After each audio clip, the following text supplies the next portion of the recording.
Tribuners Lapas Ambon bakal usulkan penambahan jumlah pemilih pemilu 2024 dari kalangan narapidana. Lembaga Pemasyarakatan atau Lapas Kelas 2 Ambon bakal mengusulkan penambahan jumlah pemilih pada pemilu 2024 dari kalangan narapidana atau warga binaan.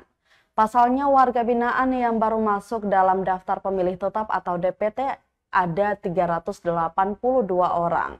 Sementara sisa warga binaan lainnya masih terkendala identitas maupun administrasi kependudukan. Kepala Lapas Kelas 2 Ambon Mokhtar menjelaskan saat ini pihaknya tengah berupaya untuk menuntaskan masalah administrasi kependudukan para warga binaan.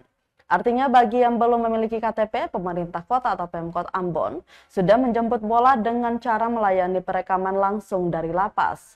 Kemudian bagi warga binaan yang sudah memiliki KTP tapi hilang atau tercecer, maka akan dicetak ulang.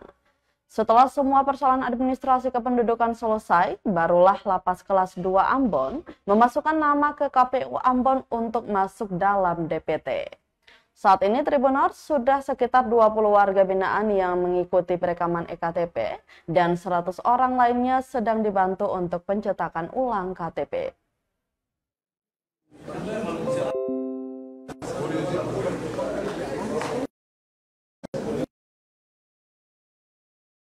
Baik, pertama kali saya ucapkan terima kasih kepada Bapak Pejabat Wali Kota Ambon yang sudah memfasilitasi dan memberikan bantuan untuk perekaman eKTP kepada warga binaan kami yang belum mendapatkan KTP. Dan alhamdulillah ini hari ini tanggal 1 Februari sudah terrealisasi oleh Pejabat Wali Kota Ambon yang beserta dengan rombongan tadi, dengan didampingi oleh kepala OPD sekota Ambon. Pak, berapa banyak warga binaan?